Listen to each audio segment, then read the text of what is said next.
오늘 유다서 보겠습니다. 다음 주가 고난주간인데 고난주간 시작 전에 유다서를 오늘 보고 넘어가겠습니다. 유다서 1절부터 25절까지입니다. 시작.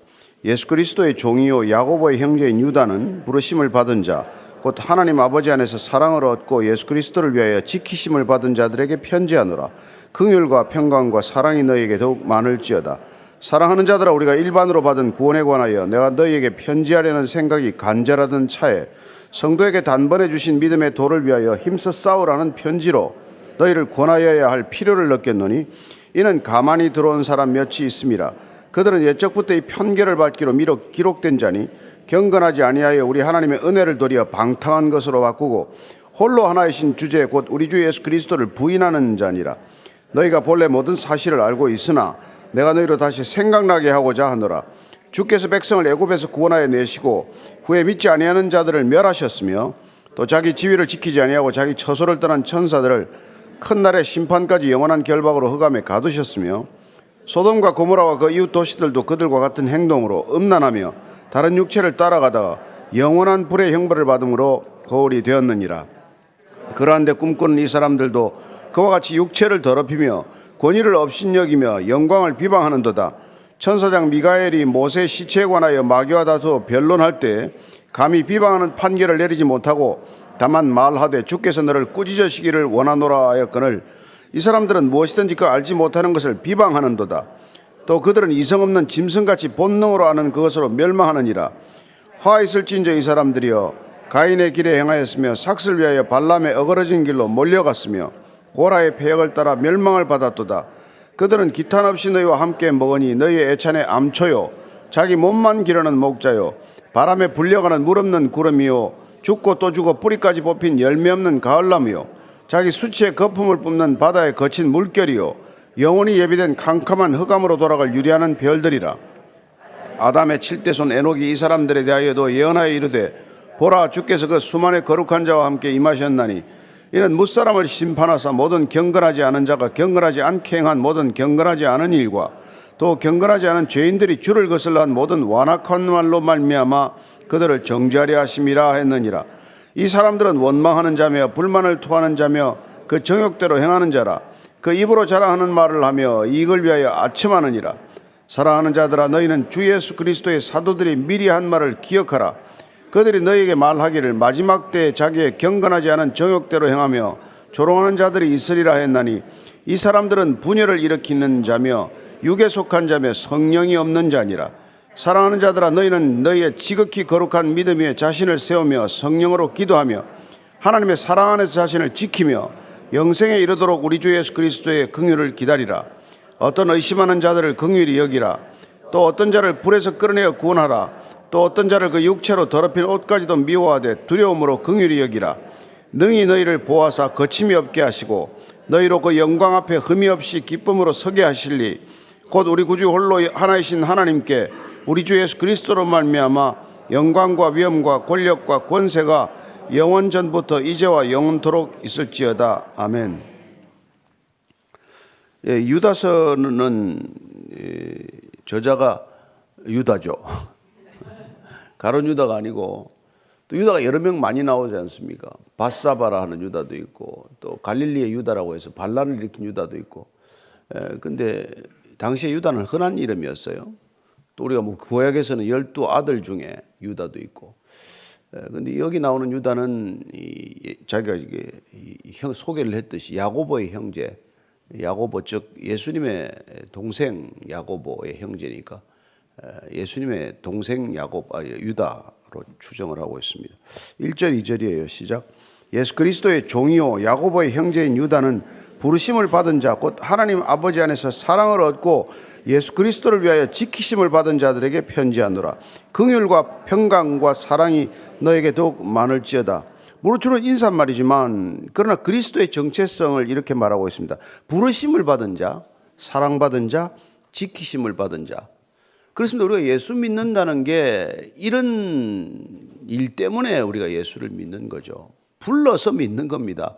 찾아가서 믿는 게 아니고 예수님께서 우리를 찾아오셔서 우리를 나를 따르라 부르셨기 때문에 다 부름을 받은 자들이다 이 말이죠. 그래서 그분께서 우리를 부르셔서 사랑을 듬뿍 쏟아부어 주셔서 사랑받는 자로서의 정체성을 확인하게 하십니다. 그리고 또한 그리스도를 위하여 지키심을 받았다고 되어 있어요. 보호받는다는 것이죠. 우리가 보혜사 성령을 보내주신 것도 마찬가지죠. 지켜주시고 은혜를 끼치시고 가르쳐주시기 위해서 우리에게 보혜사 성령을 보내주셨고, 그래서 그리스도인들의 정체성은 이런 것들이기 때문에 그리스도를 믿으면 어떤 일이 일어납니까? 긍휼과 평강과 사랑이 생긴단 말이에요. 그래서 오늘 사도 유다는 그게 더 많아졌으면 좋겠다. 잘 믿어서, 예수 잘 믿어서 긍휼과 사랑과 평강이 더 많아져야 되겠다. 저분이 예수 믿는가 안 믿는가 보면 어떻게 알 수 있습니까? 아, 긍휼이 많은 사람이구나, 사랑이 많은 사람이구나, 평강이 많은 사람이구나, 이걸 보면 알 수 있죠. 그렇잖아요? 그래서 인사말 속에서 우리는 본인 자신의 정체성을 드러내지만 그리스도인들이란 어떤 사람인가? 부름을 받았고 사랑받았고 보호받는 사람들이다. 그래서 우리는 긍휼을 베풀 줄 알고 사랑할 줄 알고 또한 이렇게 평안할 줄 아는 사람이 된 것이죠. 그러나 이 초대교회부터 우리는 늘 이단에 시달렸다는 걸 알 수 있습니다. 뭐 서신서들 중에 많은 부분이 이단에 대한 경계령을 내리는 게 많죠.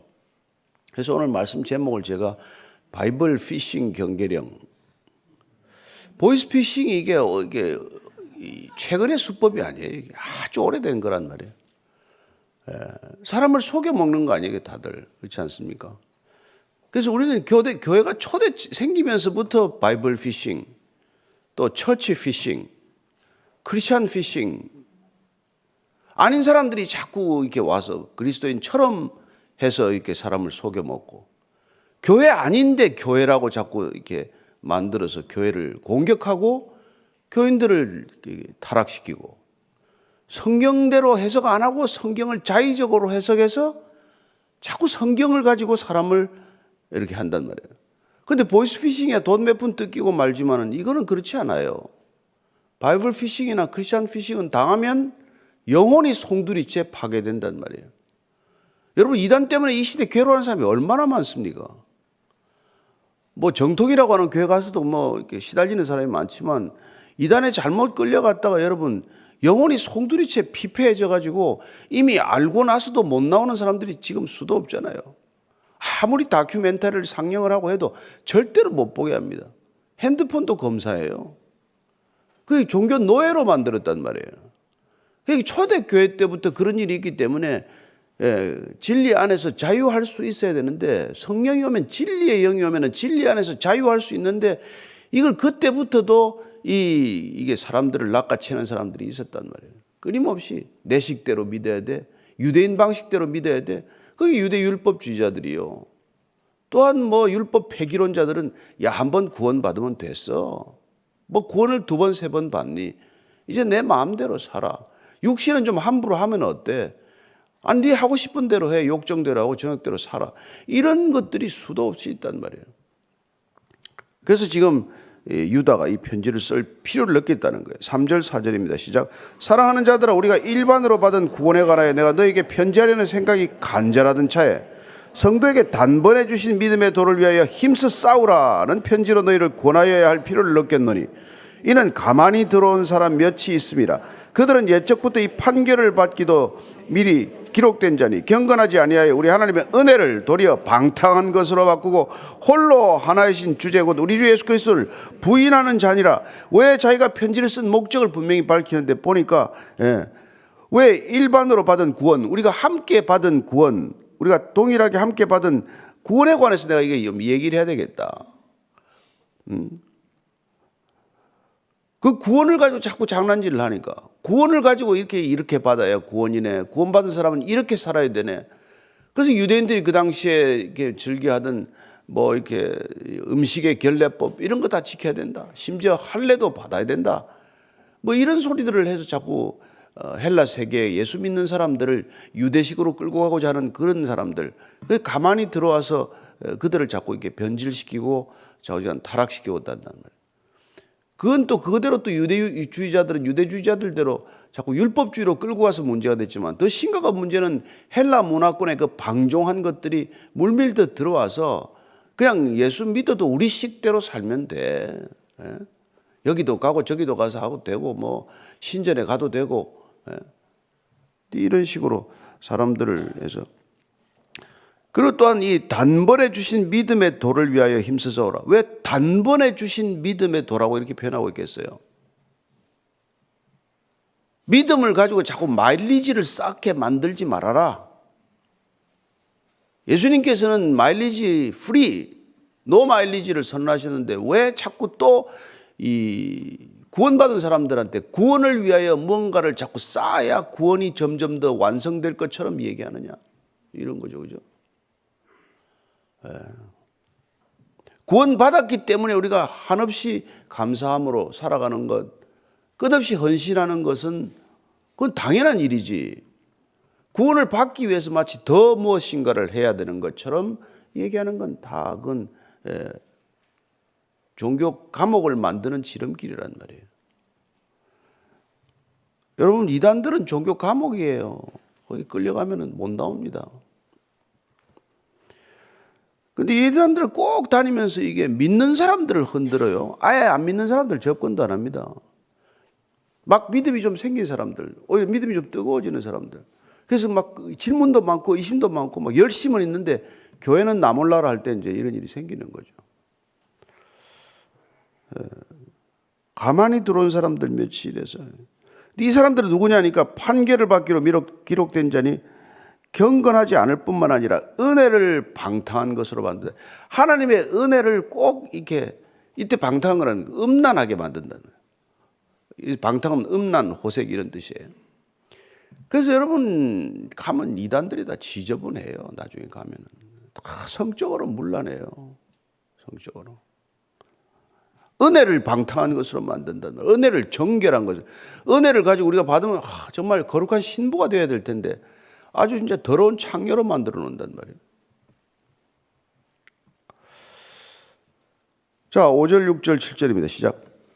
너희가 본래 모든 사실을 알고 있으나 내가 너희로 다시 생각나게 하고자 하노라. 주께서 백성을 애굽에서 구원하여 내시고 후에 믿지 아니하는 자들을 멸하셨으며 또 자기 지위를 지키지 아니하고 자기 처소를 떠난 천사들을 큰 날의 심판까지 영원한 결박으로 흑암에 가두셨으며 소돔과 고모라와 그 이웃 도시들도 그들과 같은 행동으로 음란하며 다른 육체를 따라가다가 영원한 불의 형벌을 받음으로 거울이 되었느니라.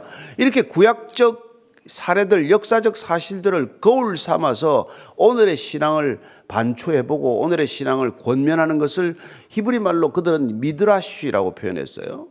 그래서 미드라시라는 것은 구약의 율법이나 이런 것들을 가지고 오늘 현실에 적용함으로써 우리가 이 현실에서 어떻게 살아내야 할 것인가를 정확하게 이렇게 주석하고 권면하는 방식, 일종의 뭐 성경 해석 방식이기도 하고 우리 신앙의 어떤 기준점을 새롭게 해석해 주는 것들이죠. 지금 유다가 그런 방법을 쓰고 있는 거예요. 왜냐하면 너희들이 지금 애굽 보라고 일껏 출애굽했지만 광야에서 다 죽지 않았니? 1세대가 하나님을 불평하고 원망하고 우리가 애굽으로 돌아가자 그런 소리 하다가 다 죽지 않았냐? 구원받았지만 구원받은 자답게 누리지 못하고 살지 못하면 도로 돌아가면 혼일이지. 네.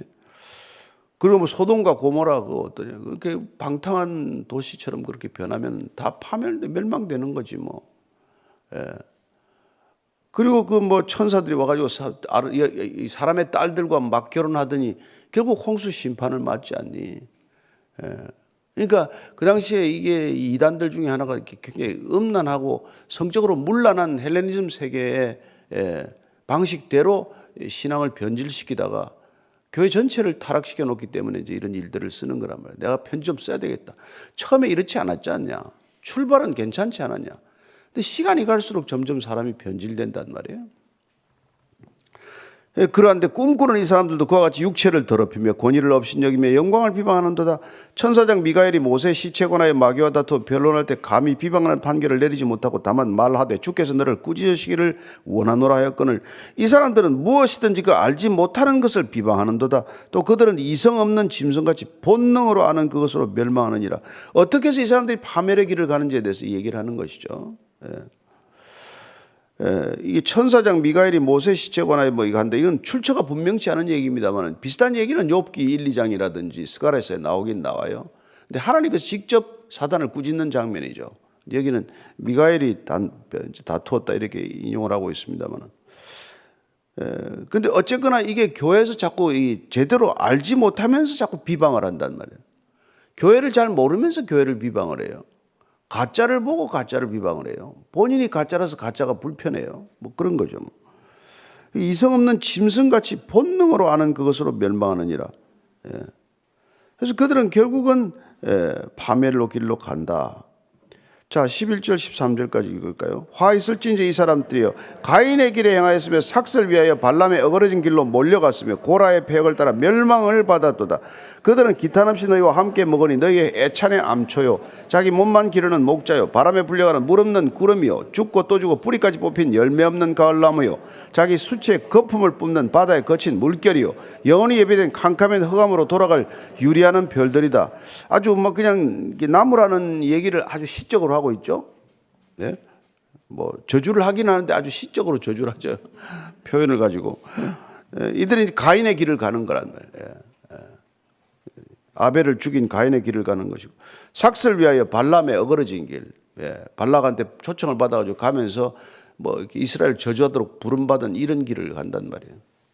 그 다음에 고라의 자손들이 결국 모세에게 항변했다가 다 죽지 않습니까? 결국은 이단의 길이란 죽음의 길이다 이 말이에요. 주님께서 우리를 단번에 구원하셨는데 그 구원의 길을 제대로 잘 못 지키면은 그렇게 어이없이 자꾸 곁길로 빠지다가 파멸의 길로 간다. 그들이 너희와 함께 먹지만은 애찬하지만은 그 사람들하고 먹어봐야 애찬의 암초가 된다는 말이죠. 그래서 애찬식 할 때 뭐 자기들이 가져온 거 먼저 먹고 말이죠. 뭐 포도주도 먼저 다 마셔버려가지고 뒤에 온 사람들 가보면 다 취해 있고 막 이런 일들이 있었거든 초대교회도. 그리고 자기 몸만 기르는 목자요. 뭐 먹어가지고 실컷 배만 불러놓고 바람에 불려가는 물 없는 구름이요. 죽고 또 죽고 뿌리까지 뽑힌 열매 없는 가을나무요. 자기 수치에 거품을 뿜는 바다에 거친 물결이요. 어떻게 생각이 이렇게 났는지 말이죠. 캄캄한 흑암으로 돌아갈 유리하는 별들이 블랙홀을 알았나? 이런 생각이 들거든요. 다 빠져들어가는 캄캄한 곳으로 빨려 들어가는. 그 다음에 이거 우리가 잘 안 보던 걸 인용을 했는데 14절 보면 아담의 7대손 에녹이 이 사람들에 대하여도 예언하여 이르되 보라 주께서 그 수만의 거룩한 자와 함께 임하셨나니 이는 무사람을 심판하사 모든 경건하지 않은 자가 경건하지 않게 행한 모든 경건하지 않은 일과 또 경건하지 않은 죄인들이 주를 거슬러 한 모든 완악한 말로 말미암아 그들을 정죄하려 하심이라 했느니라. 이거는 제1 에녹스라고 외경에 들어가는 것이죠. 에녹은 그 아담의 7대손인데 이 예언서를 쓴 거예요. 썼는데 여기 보면은 주로 이제 사탄의 이게 시험에 빠진 자들에 대한 경고 이런 것들을 쓴 거죠. 그 에녹스 1장 9절에 나오는 말을 인용했다고 되어 있어요. 그래서 이렇게 보니까 주께서 이렇게 임하셨는데 경건하지 않게 행한 모든 일들이 그 경건하지 않은 행동으로 말미암아서 결국은 정죄된다는 거예요. 그러니까 우리가 지금 보고 있는 뭐 이런 이단들의 이런 그 일들이 그냥 지나치지 않는다는 겁니다. 보면 왜 저렇게 지금 오랫동안 저렇게 내버려 둡니까? 근데 그게 결국은 그게 하나님께서 그냥 두시지 않는다는 거예요. 이 사람들은 원망하는 자며 불만을 토하는 자며 정욕대로 행하는 자라. 그들은 늘 이렇게 누구 탓을 해요. 그걸 보면 이단에 끌려가는 이유 중에 하나가 첫 번째는 남의 교회를 비방을 뭐 줄곧 대됩니다. 교회를 비방, 그 교회는 이래서 안 되고 저 교회는 이래서 안 되고 그 목사는 이래서 안 되고 저 목사는 이래서 안 되고 남의 얘기 그렇게 할 게 뭐 있어요. 그리고는 자기들은 정욕대로 행한다고 되어 있어요. 욕망대로 절제 없이. 그리고 자랑하는 말을 하고 이익을 위해서 아첨한다. 그래서 이런 이제 이단들이 그 당시에도 초대 교회를 계속 어지럽히 다니고 거짓 교사들은 와서 슬그머니 들어와서 그들은 성도들을 꿰어가지고 심지어는 여성도들을 데려가서 그러기도 하고 말이죠. 무슨 뭐 계모랑 뭐 이렇게 또 음란한 짓을 하고 고린도 전서에 보면 그런 일이 나오잖아요. 그래서 교회를 그토록 어렵게 했던 것에 대한 강력한 권면의 말씀을 유다가 하지 않으면 안 되겠다 이거. 이렇게 얘기한 것이죠. 그래서 17절, 18절, 19절 읽습니다. 시작. 사랑하는 자들아 너희는 우리 주 예수 그리스도의 사도들이 미리 한 말을 기억하라. 그들이 너희에게 말하기를 마지막 때에 자기의 경건하지 않은 정욕대로 행하며 조롱하는 자들이 있으리라 하였나니 이 사람들은 분열을 일으키는 자며 육에 속한 자며 성령이 없는 자니라. 자, 이렇게 말하는 사람들에게는 이미 지식이 있었다고 말해요. 완전히 이게 불신자들한테 하는 얘기가 아니잖아요. 이미 예수 믿고 난 사람들인데 그 믿는 사람들에게 이미 알고 있는 지식을 지키라. 자꾸 새로운 지식을 헬레 세계 사람들은 좋아했단 말이에요. 자꾸 새로운 해석, 새로운 어떤 성경적 지식, 새로운 성경 공부 이런 것들에 관심을 갖다가 말려 들어가는 거예요. 그런데 마지막 때라는 게 언제 경건하지 않은 사람들이 정욕대로 행하는 때라고 말합니다. 그렇죠? 조롱하는 자들이 있고, 근데 이들은 결국 분열을 일으킨단 말이에요. 교회 분열을 가져오고, 그리고 육에 속한 자다. 그리고는 성령이 없는 자라고 말합니다. 성령 얘기를 많이 하죠. 성령의 뭐 은사를 많이 얘기하죠. 그러나 정작 성령의 열매가 있나 없나를 우리가 봐야 될 거 아닙니까? 성령의 열매 없이 아무리 우리가 성령 얘기를 해도 사실은 그게 영에 속한 사람이 아니라 육에 속한 자다 마찬가지라는 것이죠. 그래서 우리가 베드로후서 3장 2절을 보면요, 같이 읽습니다. 시작. 곧 거룩한 선지자들이 예언한 말씀과 주 되신 구주께서 너희의 사도들로 말미암아 명하신 것을 기억하게 하려 하노라. 이렇게 자꾸 사도들이 썼던 이유는 그리스도께서 가르친 것을 기억하라. 다른 얘기에 자꾸 현혹되지 말란 말이에요. 그러니까 그리스도께서 가르친 것을 기억하도록 하기 위하여 그리스도께서 말씀하신 것을 날마다 읽고 묵상하는 게 얼마나 필요해요. 그래서 뭐 초대교회 중에 좀 이단으로 분류가 되기도 했지만 구약을 부정하는 마르시오니스트라고 그들은 이렇게 성경 신약만 이게 성경이다라고 이렇게 또 너무 주장을 해서 그렇지 사실은 그들이 답답하게 여겼던 것들은 자꾸 구약을 보면서 구약적 배경을 아는 건 좋은데 구약으로 돌아가고자 하거나 구약적 기준을 지금도 강변하고자 하는 것들은 경계해야 된다는 것은 맞는 얘기란 말이에요. 그래서 여러분들이 지금 통독하면서 사실 뭐 구약과 신약을 같은 비중으로 좀 읽는 것에 대해서는 저는 조금 약간 고쳐서 읽었으면 하는 생각도 있어요. 그래서 우리가 어떤 데는 한 해는 구약 한 번 읽고 신약 두 번 읽자 이렇게 한 거거든요. 그런데 이제 비중으로 보면 구약이 신약에 3배나 많아요. 그러니까 구약 한 번 읽으면 신약 3번쯤 읽으면 좋죠. 그리고 복음서는 여러분들이 한 책을 정해서 그건 그냥 늘 수시로 펼쳐봐야 돼요. 산상수훈 같은 건 여러분들이 딴 거 시간 나면은 딴 거 쪽 통독표를 따라 읽어가지만은 그건 따로 또 읽어야 된단 말이에요. 그래야 우리가 이게 흔들리지 않는 신앙이 된단 말이에요. 그래서 뭐 구약을 전체 읽고 있는 동안은 자꾸 우리가 복음서를 우리가 이제 읽을 시간이 없다 보니까 이게 그런 일상의 삶에 적용되는 부분이 적단 말이에요. 그럼 우리가 구약 전체 읽는 동안의 시간이 뭐 3분의 2가 다 구약인데 읽다 보면은 이제 그걸 좀 놓치게 된단 말이에요. 그래서 이 말세에 오는 이 어려움들을 정말 그 당시에 다 경고했어요. 그래서 제가 한 번 더 디모데후서 한번 읽어드릴 텐데 너는 이것을 알라. 말세에 고통하는 때가 이르러 사람들이 자기를 사랑하며 돈을 사랑하며 자랑하며 교만하며 비방하며 부모를 거역하며 감사하지 아니하며 거룩하지 아니하며 무정하며 원통함을 풀지 아니하며 모함하며 절제하지 못하며 사나우며 선한 것을 좋아하지 아니하며 배신하며 조급하며 자만하며 쾌락을 사랑하기를 하나님 사랑하는 것보다 더하며 자 같이 읽습니다. 시작. 경건의 모양은 있으나 경건의 능력은 부인하니 이 같은 자들에게서 내가 돌아서라. 그런데 이단들은 이렇게 살면서 다 교회 나가는 사람들 끌고 간단 말이에요. 그들은 무정합니다. 잔인합니다. 하여튼 처음에는 뭐 다 간 빼줄 것처럼 하지만은 여러분 나중에 나간다 그러면은 뭐 린치를 하지 않나. 뭐 나는 신이다 보니까 그냥 뭐 고발했다고 그냥 테러하고 말이죠. 아버지 그냥 뭐 다 뼈를 다 부셔놓고 말이죠. 뭐. 못 나와요. 가족들을 갖다가 인질로 잡다시피 하고 가족들을 협박하고 해가지고. 경건의 모양은 있지만은 경건의 능력은 하나도 없단 말이에요. 그런데 거기를 그렇게 끌려간단 말이에요. 참. 그러니까 이 성경 공부한다고 다 끌려가요, 또. 예. 꼭꼭 우리가 성경에서 답할 수 없는 것만 물어봐. 언제 구원받았습니까?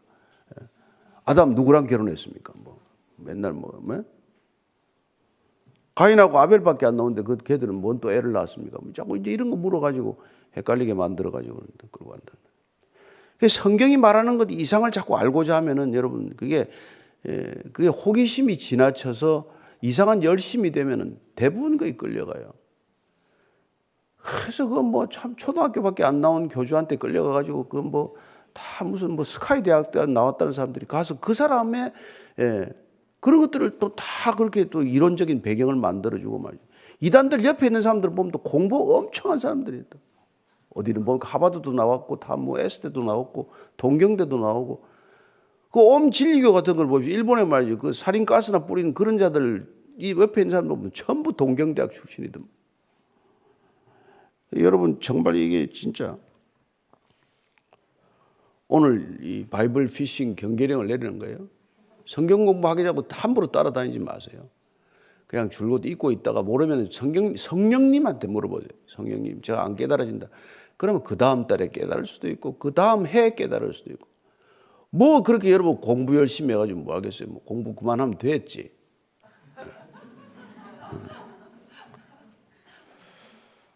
그래서 이걸 공부를 하는데 방법이 틀려져요. 이게 자꾸 그런 방법이 아니라 여러분 성경을 여러 개 보면 돼요.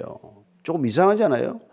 그래서 여러분들 영어 성경도 뭐 메시지도 참고해 보겠지만은 사실은 우리가 NIV도 조금 부족한 부분이 있고 해서 ESV라고 있어요. English Standard Version이라고. 그 영어 성경이 아주 헬라어나 히브리어를 정확히 번역해 놓은 성경이에요. 그다음 뭐 그전에 미국에는 뭐 New American Standard Bible라고 NASB라는 것도 있고. 그다음에 우리처럼 좀 쉬운 성경으로 해 놓은 게 이제 그 NLT라고 New Living Translation이 있어요. 예. 그다음에 우리가 뭐 잘 아는 또 킹 제임스 버전도 있죠. 그런 성경들을 요새 다 모아놓은 앱이 얼마나 많아요. 그런 거 하나 있으면은 성경을 쭉 찾으면 아니 뭐라고 성경 번역을 했지? 그러면 정확히 그걸 알 수 있어요. 그걸 뭐 어디 딴 데 뭐 그래도 모르는 거는 그 NIV에서 나온 뭡니까? 뭐지 그 저기 난해 성경 주석이라고 있어요. 도저히 이건 내가 모르겠다. 왜 모세 그 십보라가 뭐 피난편이라 그러나 그런 것들은 그거 좀 찾아보면 돼요. 성경 사전 하나 있고 난해 주석 하나 있고 그다음에 성경이 몇 개 이렇게 있는 앱이 하나 있으면 여러분 다른 데 끌려가지 않아요. 이상한 데 끌려가 가지고 말이죠. 그래도 안 되면 이제 뭐 교육자한테 좀 물어보면 교육자 잘 모를 거예요. 그럼 나무라지 말고 같이 좀 연구합시다. 그런데 여러분들이 뭐 조금 더 가르쳐 줄 수도 있는 거 아니에요. 그죠? 다 배워도 또 다 잊어먹잖아요. 신학교에서 배워도 잊어먹으니까 너무 나무라지 마시고. 자, 그래서 이제 이게 우리가 오늘 이거 잘 결론했는데 20절, 21절이 유다서의 이게 핵심 요절이에요. 시작. 사랑하는 자들아, 너희는 너희의 지극히 거룩한 믿음 위에 자신을 세우며 성령으로 기도하며 하나님의 사랑 안에서 자신을 지키며 영생에 이르도록 우리 주 예수 그리스도의 긍휼을 기다리라. 이걸 위해서 지금 이 편지를 쓴 거예요. 그런데 오늘 이걸 원문으로 보면은 동사가 4개 있는 것 같지만 동사는 하나밖에 없어요. 자, 거룩한 믿음 위에 자신을 세우라, 성령으로 기도하라, 하나님의 사랑 안에서 자신을 지키라, 영생에 이르도록 우리 주 예수 그리스도의 긍휼을 기다리라. 4개 동사로 되어 있죠. 그런데 여기는 원문을 보면 영어 성경도 여러분 보면 알겠지만 지키라만 동사고 나머지는 분사예요. 그러니까 나머지 3개 분사는 지키라 동사를 수식하는 거라는 걸 알 수 있습니다. 그러면 우리가 하나님의 사랑 안에서 우리 자신을 지키는 게 가장 큰 목적이에요. 이게 우리 신앙생활의 핵심이에요. 사랑 안에서 그리스도의 사랑 안에서 우리를 지키는 것, 그걸 지키라. 지키기 위해서 어떻게 하라? 믿음 위에 자신을 세우라. 믿음 위에 자신을 세우라. 그 다음에 성령으로 기도하라. 기도하면서 자신을 지키라. 믿음 안에 자신을 세우면서 자신을 지키라. 그 다음에 예수 그리스도의 긍휼을 기다리면서 자신을 지키라. 자신을 지키는 게 여러분 이게 신앙의 핵심이란 말이에요. 여러분 우리가 안 믿을 때는 내버려둬요. 사탄도 자기 편이니까. 믿으면 적이 됐단 말이에요. 그러면 무슨 방법을 통해서도 우리를 흔들고 실족하게 만들기 위해서 별의별 방법을 다 쓴단 말이에요. 그게 스크루테이프 편지 아니에요? 그 C.S. 루이스가 쓴 거기 보면은 악마 이게 사탄이 말이죠. 자기 조카 워무드 새끼 악마한테 가르치는 거라면 그리스도인들을 어떻게 하면 실족시키는가. 그래서 여러분들이 그 그리스도인들을 실족시키기 위해서 연구하고 그렇게 분석해놓은 것들을 우리가 또 봐야 된단 말이에요. 예, 우리를 넘어뜨리기 위해서 대적들은 얼마나 고생을 하고 있는지 졸지도 주무시지도 않고 우리를 넘어뜨리기 위해서 애를 쓴단 말이에요. 그러니까 우리가 넋 놓고 있으면 큰일 나는 거죠. 예. 집에 무슨 일이 일어나도 일어나고 우리는 또 어디로 끌려가는지도 모르고 끌려간단 말이에요. 여러분 타락하는 줄 알면 타락하겠습니까? 잘하고 있다고 생각하니까 타락하는 거죠. 그래서 우리가 그리스도 사랑 안에서 우리를 지켜야 된단 말이에요. 사람의 사랑 안에서 못 지켜요. 이 이단 교주들은 다 사람을 사랑하는 것처럼 해서 사람의 사랑 안에 거하게지만 그건 다 가짜 사랑이란 말이에요. 그리스도의 사랑 안에서 우리를 지킬 수 있는데 그렇게 지키려면 거룩한 믿음 위에 우리를 세우면서 날마다 우리의 믿음이 잘 서가는가 확인하고 또한 성령으로 기도해라. In spirit, 성령 안에서 기도를 하라. 내 욕망의 기도를 그만하고 욕망의 기도를 하다가 안 이루어지니까 자꾸 딴 데 간단 말이에요. 욕망은 꺾어야 되는데 그 다음에 우리가 예수 그리스도의 긍휼을 날마다 기다리면서 말이에요. 긍휼을 기다리면서. 그래서 우리 자신을 지키는 거란 말이에요. 여러분 이 말세 우리 자신 지키는 게 얼마나 힘들지 몰라요. 예.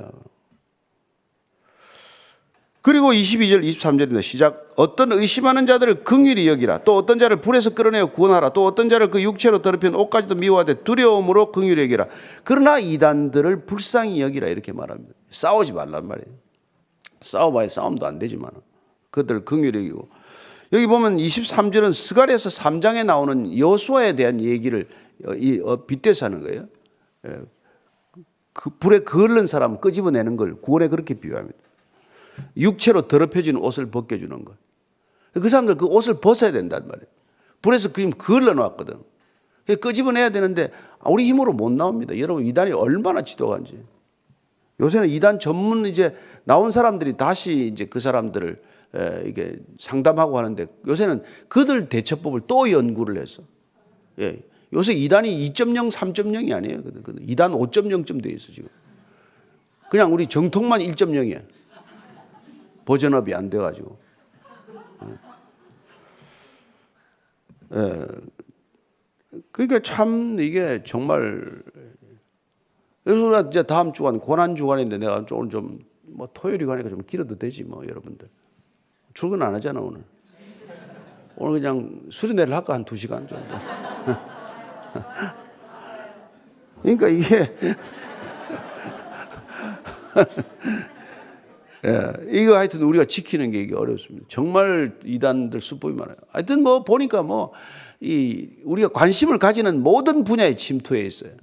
그리고 도움이 될 만한 사람들 핵심 인력들을 얼마나 많이 돈으로 포섭을 해놨는지 정계 무슨 이게 학계 언론계 포진 안 된 데가 없어요. 돈으로 다 구워 삶아가지고.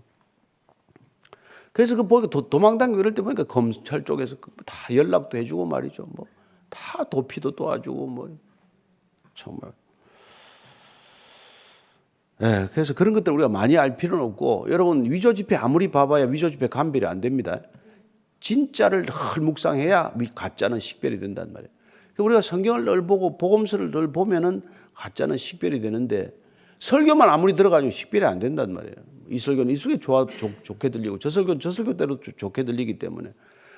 그런데 여러분들이 성경을 읽고 성경이 옳은가 그른가를 베레아 교인들처럼 맨날 이걸 해야 그래야 우리 믿음이 지켜진단 말이에요. 그러니까 너무 설교를 즐겨하지 말아요. 예수님 직강을 들어라. 예수님 설교를 들어라.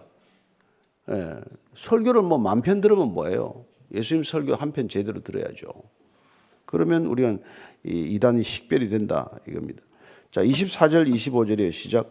능히 너희를 보아사 거침이 없게 하시고 너희로 그 영광 앞에 흠이 없이 기쁨으로 서게 하실 이 곧 우리 구주 홀로 하나이신 하나님께 우리 주 예수 그리스도로 말미암아 영광과 위엄과 권력과 권세가 영원전부터 이제와 영원토록 있을지어다. 이건 뭐 축복하는 마지막 인사니까 여러분들 이건 뭐 앞에 처음 인사와 마지막 인사는 편지 양식을 갖추었지만 중간에 이 내용의 핵심은 오늘 너희들 신앙을 이렇게 지키지 않으면 못 지킨다 얘기란 말이에요. 그러니까 이 교회는 초대 교회 때부터 이단에 대한 공격을 끊임없이 받았고 그리고 그 이단에 어떻게 우리가 대처하는지를 이미 다 주셨단 말이에요. 그러니까 우리가 성경적 방법이면 충분히 이단을 대처할 수 있는데 그 방법을 택하지 않으므로 우리는 이단에 맥없이 무너지는 그런 어이없는 걸 본단 말이에요. 예수님만이 기준입니다. 사람이 기준은 아니에요. 어떤 교회도 기준이 아닙니다. 예수님만이 기준이고 성경이 기준이에요.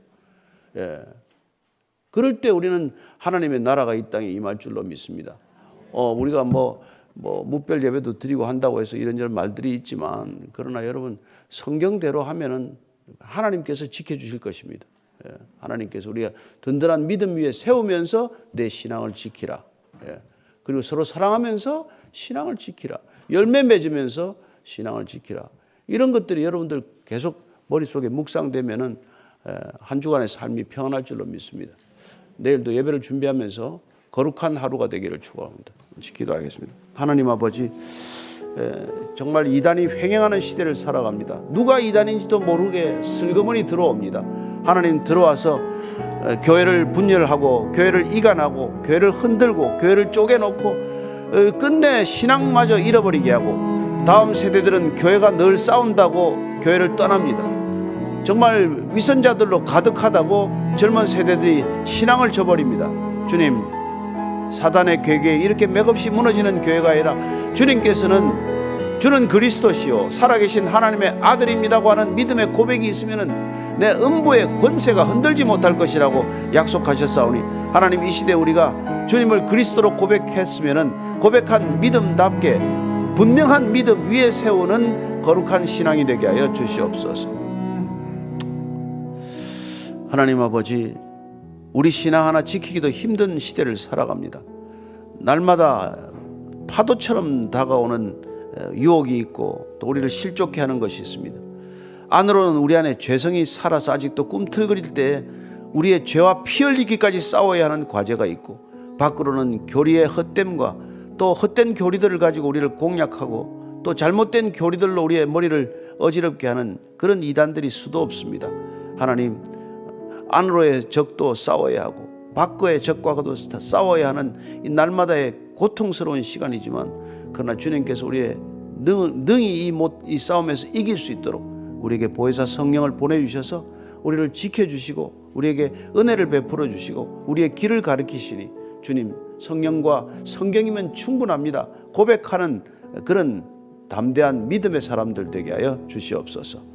이제는 십자가에서 구원을 완성하셔서 다 이루었다, 더 보탤 것도 뺄 것도 없다고 선언해 주신, 그리하여 그 길만이 오직 구원의 길임을 밝히신 우리 구주 예수 그리스도의 은혜와 하나님 아버지의 무한하신 사랑과 성령의 거룩한 인도하심이 오늘도 말씀을 기준으로 성경을 기준으로 참된 교회가 되기로 결정한 이 자리에 고개 숙인 진정한 교회 위에 지금부터 영원까지 함께 하시기를 간절히 축원하옵나이다. 아멘.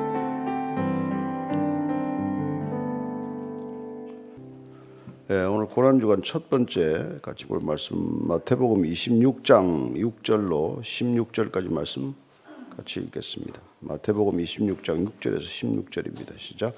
예수께서 베다니 나병 환자 시몬의 집에 계실 때 한 여자가 매우 귀한 향유 한 옥합을 가지고 나와서 식사하시는 예수의 머리에 부으니 제자들이 보고 분개하여 이르되 무슨 의도로 이것을 허비하느냐, 이것을 비싼 값에 팔아 가난한 자들에게 줄 수 있었겠도다 하거늘 예수께서 아시고 그들에게 이르시되 너희가 어찌하여 이 자를 괴롭게 하느냐, 그가 내게 좋은 일을 하였느니라. 가난한 자들은 항상 너희와 함께 있거니와 나는 항상 함께 있지 아니하니라. 이 여자가 내 몸에 이 향유를 부은 것은 내 장례를 위하여 함이니라. 내가 진실로 너에게 이르노니 온 천하에 어디서든지 이 복음이 전파되는 곳에서는 이 여자가 행한 일도 말하여 그를 기억하리라 하시니라. 그때 12 중에 하나인 가룟 유다라 하는 자가 대제사장들에게 가서 말하되 내가 예수를 너희에게 넘겨주리니 얼마나 주려느냐 하니 그들이 은 30을 달아주거늘 그가 그때부터 예수를 넘겨줄 기회를 찾더라. 26장의 서두에 보면은 예수님을 어떻게 체포해서 죽일까 하는 논의가 이미 대제사장들을 통해서 이루어지고 있는 것을 보게 됩니다. 그들은 유월절 절기를 피하고자 했어요. 혹시라도 밀란이 날까 두려워했기 때문입니다. 근데 마침 가룟 유다가 고민을 해결해 주듯 예수님을 판 것이죠. 오늘 어떻게 해서 팔게 되었는지 그 한 가지 요인을 우리는 발견할 수가 있습니다. 먼저 6절 7절입니다. 시작. 예수께서 베다니 나병 환자 시몬의 집에 계실 때 한 여자가 매우 귀한 향유 한 옥합을 가지고 나와서 식사하시는 예수의 머리에 부으니 예수님께서 유월절을 지킬 때 올라가시면 예루살렘에 머무르지 않고 보면은 베다니에 있었다는 것을 알 수 있습니다. 앞에 보면은 이게 지금 한 이틀 전으로 봐요. 유월절 이틀 전이니까 예수님께서 예루살렘 성전에 가서 가르치시기도 하고 갔다가 예루살렘은 감람산이라고 하는 마운트 오브 올리브 그 산 이렇게 서편에 있어요. 서편 쪽으로 내려가면은 예루살렘이고 동편 쪽으로 여리고 성이라든지 이 사해 쪽으로 내려가는 내리막길 동편 내리막길 경사지에 이 베다니가 있는 거죠. 한 오리 쭉 떨어져 있는 여기에 나병 환자 시몬의 집에 있었다. 나병이 지금 계속 있다면 집에 들어가서는 안 되겠죠. 나았지만은 시몬에게는 평생도록 나병 환자라는 그런 별명이 따라다니는 것이죠. 집에 있을 때 한 여자가 매우 귀한 향유 한 옥합을 가지고 와서 식사하시는 예수님 머리에 부었다고 되어 있습니다. 그 당시에 식사하는 버릇은 되게 비스듬히 기대서 식사를 했기 때문에 예수님의 머리가 자기 팔 아래 있든지 이런 위치가 되겠죠. 또 어느 쪽에서는 이게 발에다 부었다고 되어 있으니까 머리와 발에 부었을 수가 있습니다. 향유는 그 당시 가장 귀한 기름이죠. 여러 가지 종류의 기름이 있었지만은 식용 기름도 있고 또 이렇게 향품으로 쓰는 기도도 있고 또 무슨 의약품으로 쓰는 기도도 있었고 장로들이 가서 아픈 사람들 집에 가서 기름을 가지고 와서 기름을 붓고 기도했던 것도 볼 수 있고 또 시신용 방부 처리를 위해서 기름을 또 이렇게 향유를 붓기도 했습니다. 여러 가지 용도로 썼지만은 고급 여기 향유, 특별히 이 향유는 팔레스타인 지방에서 생산이 되지 않았기 때문에 아라비아나 무슨 인도나 이런 해외에서 수입을 해서 쓰는 거였어요. 이게 굉장히 귀한 거죠. 어디 보면 이게 인도산 나드 향유로 이렇게 또 나와 있기도 해요.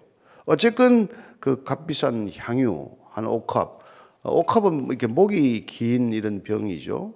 그 옥합병을 깨뜨려서 기름을 부었다 이렇게 되어 있습니다. 마리아다 소리도 마리아가 했다 또 얘기도 있고 하지만 근데 왜 이 여인이 예수님의 머리에 기름을 붓는데 왜 제자들이 흥분했냐 이 말이죠. 제자들이 흥분했냐. 그 당시에 배경은 조금 우리가 이해하고 넘어갈 필요는 없어요. 왜 자기 걸 깨뜨린 것도 아닌데 다른 사람이 이 향유를 깨뜨려서 예수님 머리에 붓는 걸 보고 왜 제자들이 흥분했냐, 분개했냐 이거죠. 8절 9절입니다. 시작. 제자들이 보고 분개하여 이르되 무슨 의도로 이것을 허비하느냐. 이것을 비싼 값에 팔아 가난한 자들에게 줄 수 있었겠도다 하거늘. 제자들이 보고 분개하고 화가 난 이유는 뭐냐니까 왜 이걸 허비하느냐는 거예요. 이 값비싼 향유를 왜 예수님 머리에 이렇게 철철 부어서 이걸 허비해버리냐. 자, 오늘 허비라고 하는 이 단어가 나왔어요. 이 제자들의 눈에 예수님께 머리에 기름을 붓는 걸 허비로 비쳤다는 것이죠. 허비는 어떤 대상의 가치를 인정하지 않고 이렇게 써버리는 것, 소비해버리는 것, 없애버리는 걸 말하는 것이죠. 우리는 허비한다라고 말합니다. 대부분 젊은 아이들에게 왜 인생을 허비하느냐, 왜 시간을 허비하느냐, 왜 그런 쓸데없는 일에다가 너는 시간을 쓰느냐고 할 때 우리는 허비한다고 하죠. 돈을 허비하거나 시간을 허비하거나 또 혹은 건강을 허비하거나 누군가의 눈에는 허비로 비치는 일들을 우리는 많이 하고 살아요. 특별히 그리스도인들의 삶은 많은 경우 합리적인 사고를 하는 사람들 눈에는 허비하는 인생으로 비칠 수도 있다는 것입니다. 그래서 사실은 특별히 우리가 이 시대를 살아가는 기존의 잣대가 효용성 아닙니까? 효용성, 가성비 뭐 이런 걸 많이 따지잖아요. 근데 꼭 그 잣대가 좋기만 한 거냐 이런 거죠. 우리는 철저히 자본주의적 시스템 속에서 효용성이 점점 더 중요한 기준으로 작용하는 사회에 살고 있습니다. 근데 그게 가져오는 비인간화라든지 소외라든지 이런 문제는 얼마나 심각할까요? 그러나 사실 우리가 사랑이라고 하는 것은 그 허비되는 것들에 대한 새로운 눈뜸이라고 생각해야 되는 거죠. 사랑이란 뭔가? 예수님의 사랑은 어떤 건가? 자크 엘릴 같은 프랑스의 철학자, 사회학자이기도 한 그 사람이 효용성의 잔인성에 대해서 고발하고 있는 것을 보게 됩니다. 효용성이 가지는 현대사회에서의 잔인함. 우리는 신앙인으로서 이 문제에 대해서 굉장히 깊이 생각할 필요가 있는 것이죠. 그런데 이 여인은 예수님께서 가장 자기에게 소중한 것을 예수님 머리에 붓는데 정작 예수님을 3년간 따라다닌 제자들은 그 행동을 보고 예수님께 부었는데도 불구하고 그걸 허비로 보았다는 건 정말 심각한 얘기죠. 예수님 곁에서 3년간을 따라다녀도 그게 왜 허비로 보였을까? 왜 허비로 보였을까? 마가복음 14장 5절에 보면 이 향유를 300데나리온 이상에 팔아 가난한 자들에게 줄 수 있겠다 되어 있어요. 300데나리온. 1년치 품삯이죠. 연봉에 해당하는 거죠. 그러니까 뭐 그 당시에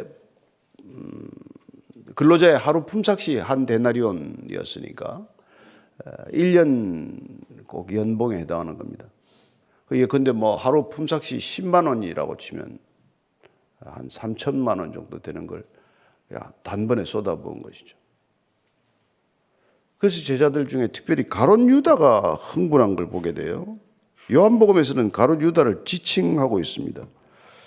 가룟 유다가 그렇게 말한 걸로 되어 있어요. 그리고 그가 화를 낸 이유를 이렇게 다시 한번 말하고 요한복음 12장 6절이에요. 6절 시작. 이렇게 말하면 가난한 자들을 생각함이 아니요 그는 도둑이라 돈꾀를 맞고 거기 넣는 것을 훔쳐가미르라. 그는 재정 담당을 했던데 돈을 슬쩍슬쩍 훔쳐갔다는 거예요. 예수님이 알았지만 알고 계셨지만 말씀하지 않은 것 같아요. 그러니까 이 향유를 그냥 이렇게 헌물하면은 본인이 팔아가지고 그걸 재정 수입으로 잡을 거 아니에요? 그러면 굉장히 조금 떨어지는 게 있는데 이걸 깨가지고 없애는 거에 대해서 흥분한 걸로 예측할 수도 있고, 왜 예수님은 그런 행위를 또 나무라지 않고 너 왜 이걸 이렇게 깨서 허비하냐고 말씀하시지 않고 왜 그걸 저렇게 받고 있지?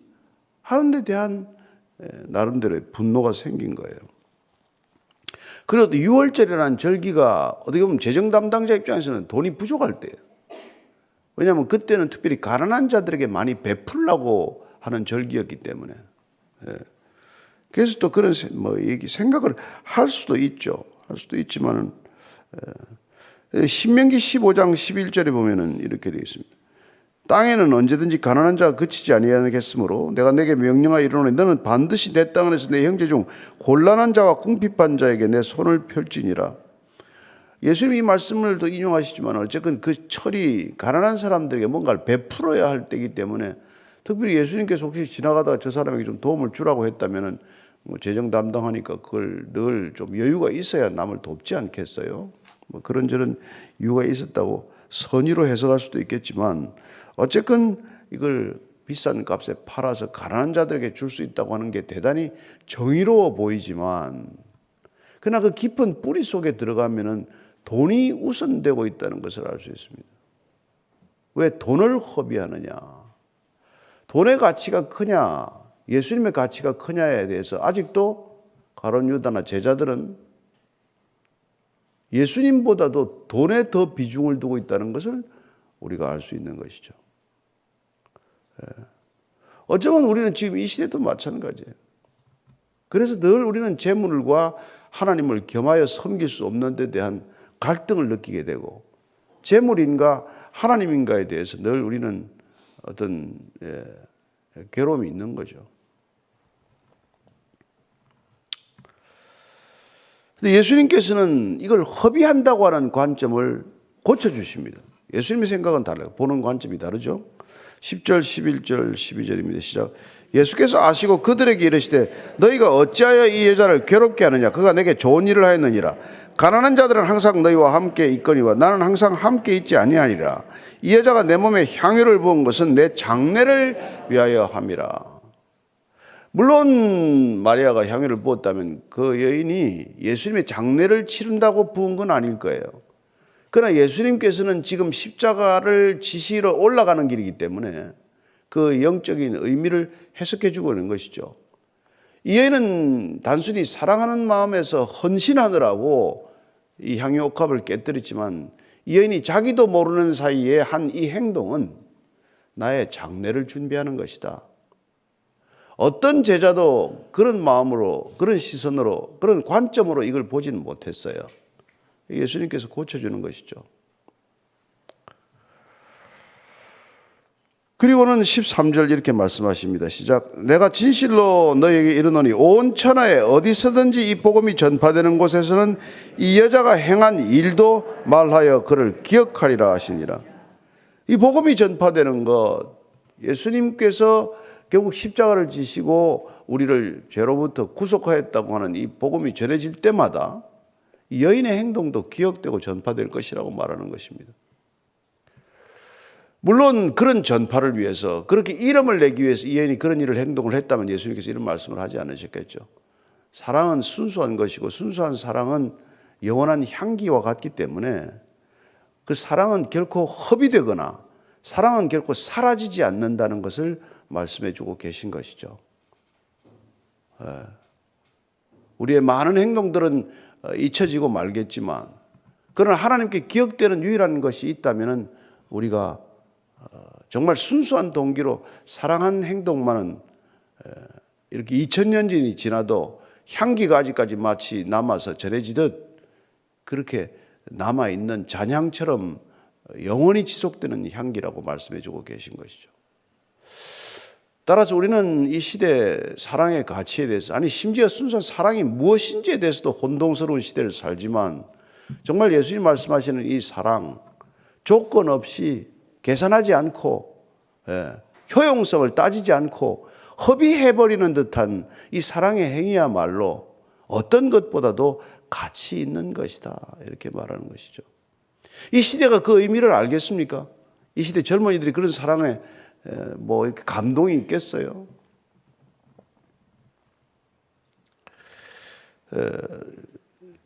그래서 우리는 그 예수님께서 하신 말씀을 다시 기억해야 한다는 것입니다. 가난한 사람들은 항상 있어요.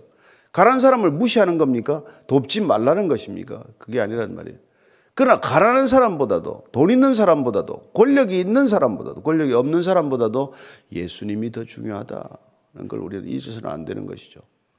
사회 정의를 부르짖느라고 예수님을 떠나는 건 아니라는 것입니다. 예수님을 사랑하기 때문에 사회 정의가 생겨야 되는 것이고 가난한 사람을 돕는다는 것도 예수님의 사랑에서 비롯되어야지 내 의로움에서 비롯되고 내 명예를 위해서 비롯된 것이라면 그것은 악취가 날 수 있다는 것이죠. 따라서 우리는 예수님을 이용할 것인가 예수님께서 나를 사용할 것인가에 대해서 늘 고민해야 되는 것입니다. 나는 어떤 명분으로 신앙생활을 하건 예수님께서는 우리 중심을 다 아실 터인데 우리의 깊은 동기 속에 내 목적을 위해서 예수님을 끝없이 이용하고자 하는가? 어쩌면 제자들이 지금 12를 따라다니고 있지만 그들은 예루살렘 이후 입성 이후에 본인들의 어떤 입지를 위해서 본인들의 신상의 어떤 변화를 위해서 그들은 끊임없이 예수님 곁을 떠나지 않고 있을 뿐 정작 예수님을 사랑하는 것을 보면은 이 여인은 예수님을 늘상 따라다니지는 않지만 베다니에 들른 예수님께 자기의 전부를 드려야겠다는 이 표현을 하고 있는 거란 말이에요. 우리 가운데도 그럴 수 있죠. 우리 가운데도.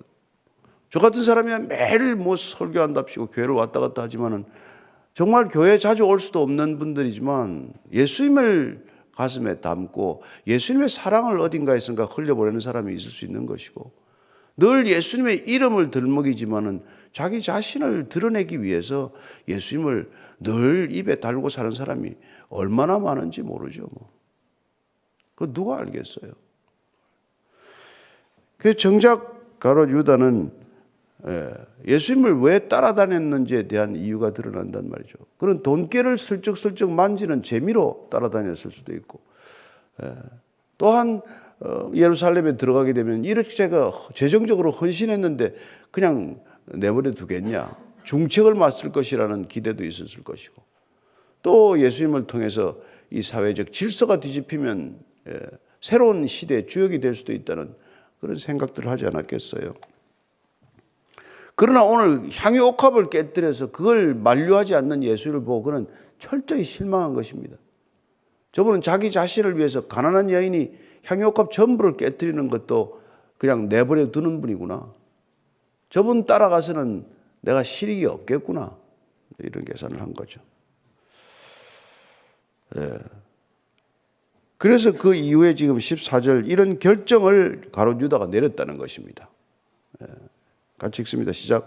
그때 12 중에 하나인 가롯 유다라 하는 자가 대제사장들에게 가서 말하되 내가 예수를 너희에게 넘겨주리니 얼마나 주려느냐 하니 그들이 은 30을 달아주거늘 그가 그때부터 예수를 넘겨줄 기회를 찾더라.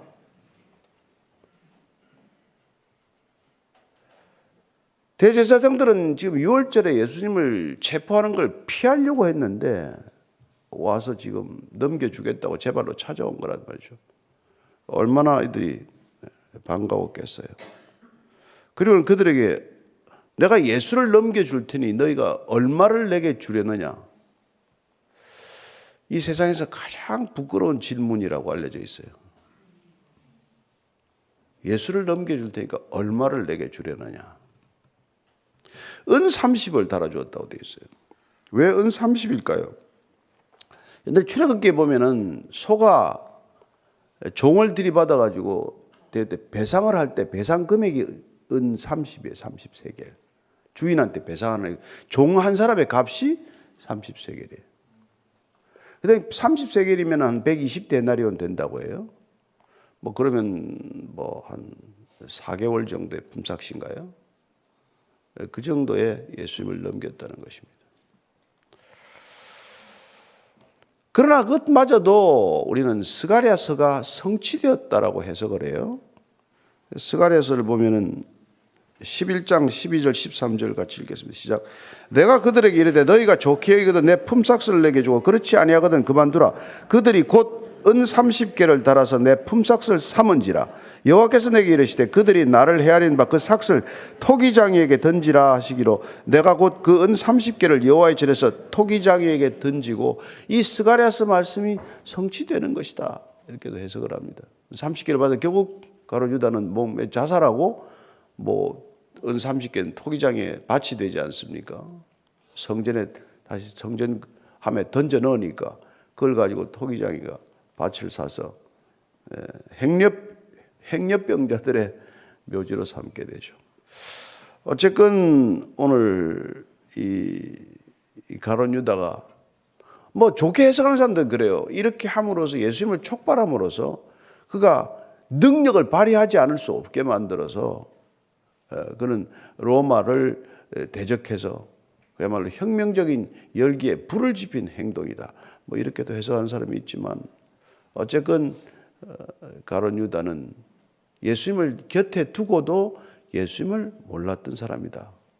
예수님 곁에 3년을 따라다녀도 예수님이 어떤 분인지를 몰랐을 것이다. 그래서 이런 일을 저지른 것이죠. 자, 모르고 저지르기 때문에 예수님께서는 십자가에 달리시면서 로마 군병을 용서해 달라고 기도하지 않습니까? 저들의 죄를 사하여 주옵소서.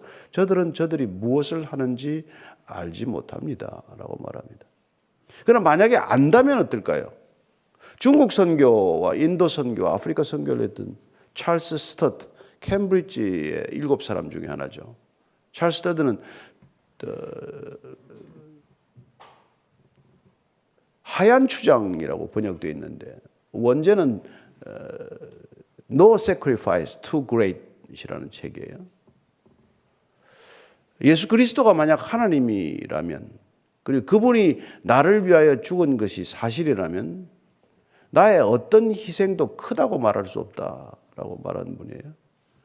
그래서 No Sacrifice Too Great, 어떤 희생도, 인간의 희생은 위대할 수 없다는 것이죠. 그분이 하나님이시고 하나님이신 그분이 우리를 위하여 십자가에 달리셨다면 인간은 어떤 행위로도 하나님께 그걸 헌신이라고 내세울 수 있는 건 없다는 것입니다. 이 한 주간 동안 저와 여러분들은 하나님을 위해서 헌신할 수 없는 존재라는 것을 한번 깊이 묵상해 보시기를 바랍니다. 그렇지만 우리는 우리가 가진 것으로, 우리의 생명으로 허비할 수는 있다는 것이죠. 그분을 진심으로 사랑한다면. 그래서 우리가 살아가는 신앙생활의 대부분은 합리성의 기준에서, 효용성의 기준에서는 허비되는 삶일 것입니다. 모여서 통독하면서 성경 읽고 앉아있는 것도 허비되는 시간일 수도 있고, 누군가 상담하느라고 몇 시간씩 앉아서 그 사람의 눈물, 콧물 흘리는 얘기를 들어주는 것도 허비와도 같은 시간이 될 수 있겠지만, 여러분들이 단순한 책임이 아니라 진정한 사랑으로, 긍휼로 그 일을 감당하고 있다면 그건 마리아의 깨트린 향유 옥합처럼 예수님께서는 기뻐하시는 헌신이 될 것이고 진정한 헌신이 될 것입니다. 그러나 종일 예수님 곁을 따라다니듯 12 제자들이 주님과 함께 동행하는 것 같지만, 그러나 정작 마음은 예수님과 떨어져 있다면 그들의 헌신은 배신을 감춘 헌신이라는 것입니다. 순수한 헌신과는 달리 진정한 사랑에서 비롯된 헌신이 아니라 늘 언젠가는 내 이익과 배치되고 상치될 경우에는 예수님을 버릴 수 있고 떠날 수 있고 예수님을 팔아버릴 수 있는, 그래야 배신을 늘 감추고 헌신의 모습을 가장한 가정스러운 일들이 될 수 있다는 것입니다. 저는 이 시대 그런 헌신을 우리가 수없이 보고 있습니다. 얼마나 많은 종교적 행위들이 배신을 감추고 있는 헌신인지 모릅니다. 우리는 그런 길을 가는 것이 아니라 정말 예수님을 집에 문득 방문한 예수님께 내 전부를 드릴 수 있을 만큼 예수님을 사랑하는 진실된 헌신이 되기를 축복합니다. 오늘 기도할 때 하나님, 제가 아무것도 가진 것 없지만 마리아가 깨트린 향유옥합처럼 주님께 드릴 것은 있습니다. 그게 나의 시간일 수도 있고 나의 작은 재능일 수도 있고 나의 작은 사랑일 수도 있고 나의 작은 헌신일 수도 있겠지만, 주님, 우리의 이 작은 헌신 주님께서는 늘 작다고 말씀하지 않고 그 어떤 것보다도 크다고 말씀해 주셔서 감사합니다. 과부의 2 렙돈을 부자가 던진 어떤 그에게 헌금보다도 더 크다고 말씀해 주셨고 그에게는 전부를 넣었다고 말씀해 주셨듯 우리 인생 주님께 전부를 드리는 인생 되게 하여 주옵소서. 한번 그렇게 기도하십시다.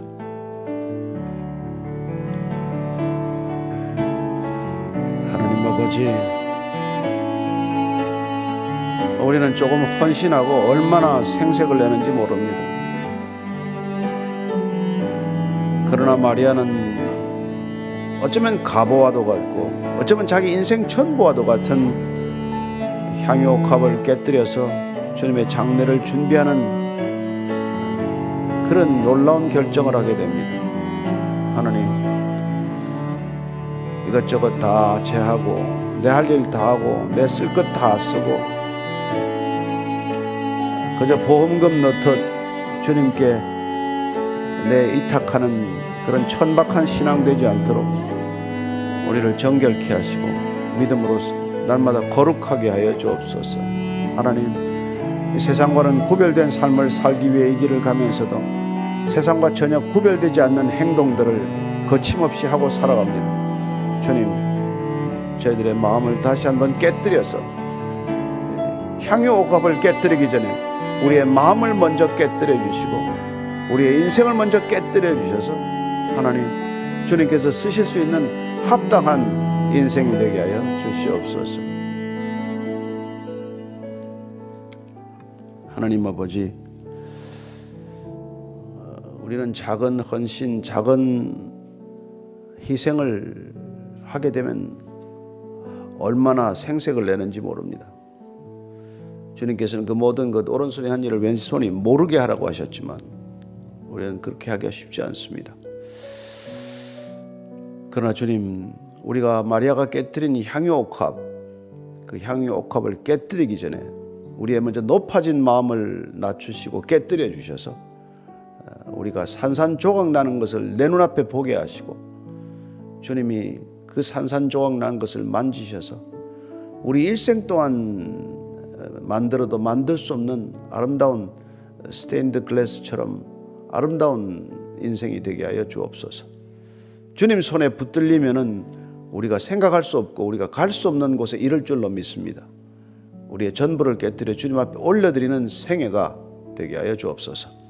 이제는 십자가에서 그 생애 전체를 깨뜨렸을 때 어떤 향기가 전해지는지를 다시 한번 우리에게 보여주시고 그 냄새를 맡게 하신 우리 구주 예수 그리스도의 은혜와 마리아처럼 저렇게 전부를 깨뜨렸을 때 정말 반갑게 맞아주시는 아버지의 사랑과 날마다 계산하고 날마다 비교하고 날마다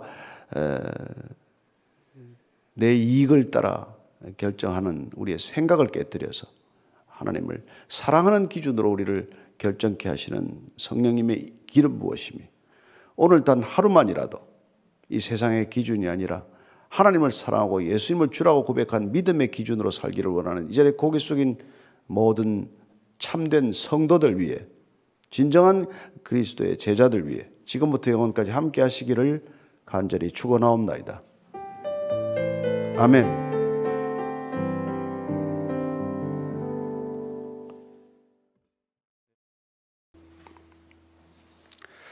오늘 마태복음 26장 26절로 35절까지입니다. 같이 읽습니다. 시작. 그들이 먹을 때 예수께서 떡을 가지사 축복하시고 떼어 제자들에게 주시며 이르시되 받아서 먹으라 이것은 내 몸이니라 하시고 또 잔을 가지사 감사기도 하시고 그들에게 주시며 이르시되 너희가 다 이것을 마시라 이것은 죄사함을 얻게 하려고 많은 사람을 위하여 흘리는 바 나의 피 곧 언약의 피니라. 그러나 너에게 이르노니 내가 포도나무에서 난 것을 이제부터 내 아버지의 나라에서 새 것으로 너희와 함께 마시는 날까지 마시지 아니하리라 하시니라. 이에 그들이 찬미하고 감람산으로 나아가니라. 그때 예수께서 제자들에게 이르시되 오늘 밤에 너희가 나를 버리리라. 기록된 바 내가 목자를 치리니 양의 떼가 흩어지리라 하셨느니라. 그러나 내가 살아난 후에 너희보다 먼저 갈릴리로 가리라. 베드로가 대답하여 이르되 모두 주를 버릴지라도 나는 결코 버리지 않겠나이다. 예수께서 이르시되 내가 진실로 내게 이르노니 오늘 밤 닭 울기 전에 내가 3번 나를 부인하리라.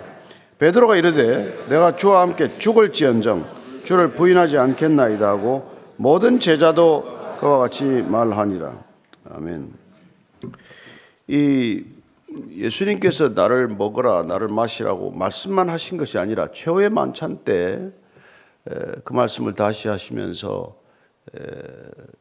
나를 먹고 마시는 것의 의미가 무엇인지를 더 말씀하셨고 그리고 실제로 십자가에서 이제 몸이 찢기시고 피를 흘리시면서 그것을 우리가 성찬과 연결하도록 강력한 어떻게 보면 무언것과도 같은 걸 우리에게 남겨주신 것이죠.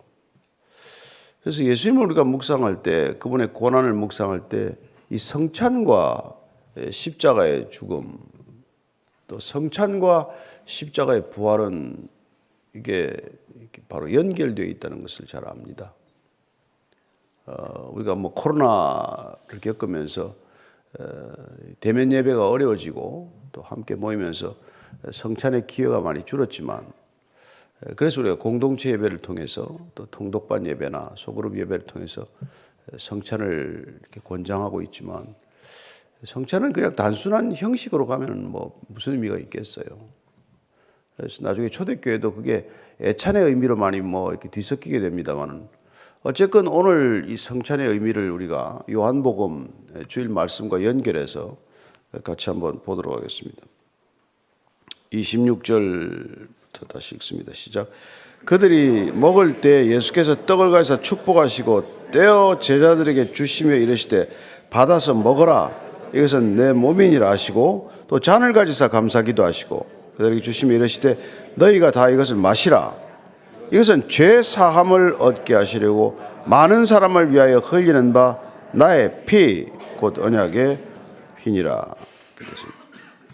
자, 그러면 우리가 요한복음에서 주일날 보았던 말씀을 한 번 더 읽어볼 텐데 요한복음 6장 53절에서 57절까지 한 번 더 읽겠습니다. 시작. 예수께서 이르시되 내가 진실로 진실로 너희에게 이르노니 인자의 살을 먹지 아니하고 인자의 피를 마시지 아니하면 너희 속에 생명이 없느니라. 내 살을 먹고 내 피를 마시는 자는 영생을 가졌고 마지막 날에 내가 그를 다시 살리리니 내 살은 참된 양식이요 내 피는 참된 음료로다. 내 살을 먹고 내 피를 마시는 자는 내 안에 거하고 나도 그의 안에 거하나니 살아계신 아버지께서 나를 보내심에 내가 아버지로 말미암아 사는 것 같이 나를 먹는 그 사람도 나로 말미암아 살리라. 나로 말미암아 살리라. 저와 여러분들이 예수님으로 말미암아 살도록 하시기 위해서 그분께서는 나를 먹고 마시라. 나는 참된 양식이요 참된 음료다. 내가 너를 뭐 이렇게 지명하여서 내가 내 것으로 삼는 방법이 뭐냐면은 내가 내 안에 들어가서 내가 너를 친히 다스리겠다는 것이란 말이죠. 예수님 우리 안에 들어오시겠다는 것이죠. 그래서 우리 밖에서 우리가 문을 열지 않고 내버려 밖에 세워두지 않고 우리가 마음 문을 열고 우리가 안으로 초청하면 그분께서 들어오셔서 우리와 함께 먹고 마시겠다. 그런 동행의 삶을 약속하셨듯 오늘 주님께서는 받아서 먹으라고 말씀하시는 것입니다. 그리고 특별히 이 잔을 주시면서 언약의 피라고 말씀하십니다. 주님께서 내 몸을 먹으라고 한 뒤에 특별히 잔을 마시라고 하면서 이는 언약의 피다. 그 세 가지 의미로 말씀을 해주세요. 그래서 28절 보면은 첫째는 죄 사함을 얻게 하는 피다. 예수님의 피는 뭐냐? 죄 사함을 얻게 하는 피다. 오늘 뭐 죄에 대한 심각성이 없기 때문에 뭐 내가 무슨 죄인이냐, 뭐 나만큼만이라도 이루어라 이렇게 말하는 세상이지만 근본적으로 우리는 죄가 어떤 영향을 가져왔는지 잘 아는 사람들입니다. 죄는 하나님과의 단절을 초래함으로써 우리가 영원한 부족 현상, 결핍감에서 헤어날 수 없는 존재가 되었고 결국 그것 때문에 인간은 끊임없이 빼앗고 빼앗기는 존재가 된 것이죠. 그래서 죄 사함의 문제가 본질적인 문제라는 것입니다.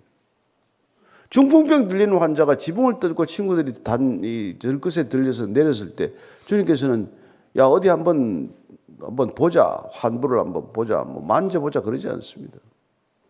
내가 죄 사함을 얻었느니라. 내가 용서받았다. 모든 병이 죄와 관련된 건 아니죠. 유전적인 병도 있고 여러 가지가 있지만 그러나 많은 병이 죄와 관련된 거니란 말이에요. 그래서 죄를 먼저 용서하시는 주님께서 따라서 구원이란 근본적으로 우리를 죄 사함을 받게 하는 거란 말이죠. 자, 그게 예수님께서 피를 흘린 이유예요. 두 번째는 많은 사람을 위하여 흘리는 피다라고 말합니다. 예수님의 피는 많은 사람의 구원을 약속하는 거란 말이죠. 그 다음에 세 번째는 언약의 피다라고 말합니다. 언약의 피. 이게 이제 그 당시에는 그렇게 시험거리가 된 거란 말이에요. 왜 피째 먹지 말라고 레위기에서는 분명히 말씀하셨는데, 예? 왜 레위기에서는 피째 먹지 말라 그 말씀을 하셨는데 주님께서는 자꾸 피를 마시라고 하냐 이제 이거죠. 17장 레위기 17장 11절입니다. 시작. 육체의 생명은 피에 있음이라. 내가 이 피를 너희에게 주어 제단에 뿌려 너희의 생명을 위하여 속죄하게 하였나니 생명이 피에 있으므로 피가 죄를 속죄하느니라. 예수님께서 지금 피를 먹으라고 말하지만 출애굽은 어떻게 이루어집니까? 어린 양의 피를 문설주에 바름으로 죽음이 그 집을 넘어가는 유월하는, 패스오버하는 일을 통해서 출애굽하는 일이 시작이 된단 말이에요. 예수님께서는 당신 자신의 피를 우리에게 바르는 정도가 아니라 피를 먹으라고 하심으로써 우리의 출애굽을 완성하신다. 우리의 유월절을 완성하신다는 의미가 있는 것이죠. 그러나 우리가 잘 아는 대로 피째 먹지 말라고 하는 것은 짐승들을 잡아먹을 때 피째 먹지 말라는 얘기를 계속 하죠. 피에 생명이 있기 때문에 그 동물의 생명을 먹으면 동물 생명이 되는 거예요. 그래서 너무 욕식 많이 하고 막 너무 그냥 기름이 철철 피가 흐르는 걸 자꾸 먹으면 사람이 좀 잔인해지는 것 같지 않습니까? 뭐 꼭 웰던으로 먹으라는 얘기는 아니지만 피째 먹지 말라는 얘기를 자꾸 하는 거죠. 그런데 예수님은 피를 먹으라는 건 이건 인자의 피는 생명이다. 영생하는 생명이다. 실제로 우리가 뭐 여기 예수님의 피를 마신 사람이 누가 있어요? 그래서 예수님께서 잔을 들어서 포도주를 먹으라고 하셨지만 이걸 먹을 때 예수님의 피로 받으면 이건 단순히 하나의 상징적인 의식이지만 그러나 그게 단순히 의식에 그치지 아니하고 분명한 우리에게 이미지, 연상작용을 불러일으킴으로써 예수님이 우리 안에 들어오는 것을 경험하게 될 것이고 그럴 때 그분께서 우리의 정말 진정한 주인이 되셔서 우리를 영혼에서 영혼까지 이끌어 가시겠다는 것이죠. 이 언약의 피를 마시라. 그런데 이때 가룟 유다도 먹었을 거 아니에요. 그런데 그러나 그는 끝내 이 떡과 잔에 참여하고 분명히 최후의 만찬 성찬에 참여하고서도 그는 어둠을 선택했단 말이에요. 마지막 순간까지 인간은 그 자유의지로 하나님을 선택할 수 있고 그리고 자기 자신을 선택할 수도 있다는 것입니다. 그러나 하나님께서 말씀하셨듯이 주님께서 아버지께서 내게 보내신 자가 아니고서는 내게 올 수 없다라고 또 말씀하시죠. 그러고 나서 예수님께서는 이제 더 이상 내가 이제 안 먹겠다 그래요. 포도주를 안 마시겠다. 29절입니다. 시작. 그러나 너희에게 이르노니 내가 나의 포도나무에서 난 것을 이제부터 내 아버지의 나라에서 난 새 것으로 너희와 함께 마시는 날까지 마시지 아니하리라 하시니라. 자, 이 최후의 만찬은 이제 끝이 나고 예수님께서는 새 것으로 마시는 날까지 이제는 안 먹겠다. 이제는 새 언약이 성취될 때까지 너희들하고 이제 이 만찬은 없을 것이다 이거죠. 그 다음날 당장 십자가를 지시니까. 그래서 그분은 옛 언약을 완성하고 새 언약의 시대로 넘어간다는 측면에서 최후의 만찬은 새 언약적 관점에서 보면은 하나님 나라의 첫 만찬이 되는 것이죠. 우리는 그걸 최후의 만찬이라고 얘기하지만 그러나 떡과 포도주에 참여하는 그 최후의 만찬은 하나님 나라의 새 것으로 먹게 되는 새로운 만찬의 시작이라는 것이죠. 그래서 우리가 잘 아는 예레미야서 31장 31절에서 33절까지 같이 읽습니다. 시작. 여호와의 말씀이니라. 보라, 날이 이르리니 내가 이스라엘 집과 유다 집에 새 언약을 맺으리라. 이 언약은 내가 그들의 조상들의 손을 잡고 애굽 땅에서 인도하여 내던 날에 맺었건과 같지 아니할 것은 내가 그들의 남편이 되었어도 그들이 내 언약을 깨뜨렸음이라. 여호와의 말씀이니라. 그러나 그날 후에 내가 이스라엘 집과 맺을 언약은 이러하니 곧 내가 나의 법을 그들의 속에 두며 그들의 마음에 기록하여 나는 그들의 하나님이 되고 그들은 내 백성이 될 것이라. 여호와의 말씀이니라.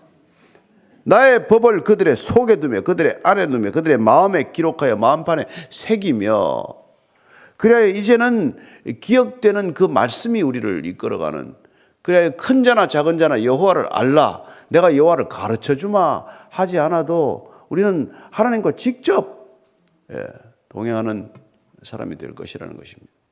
그래서 우리는 누군가의 제사장에 의해서 제사를 드려야 하고 죄사함을 얻어야 하는 존재가 아니라 예수님께서 영단번의 제사를 십자가에서 드리심으로 더 이상 우리는 제물을 가져올 필요가 없고 우리 자신이 제사장에게 의지해서 나아갈 이유도 없고 주님께서 죄사함을 허락하신 것을 믿고 아버지께 직접 나아가는 저와 여러분이 된 것, 이 놀라운 걸 우리는 그 비밀인데 그 비밀을 열어서 펼쳐 보여주시기 위해서 성찬을 제정하신 거란 말이죠.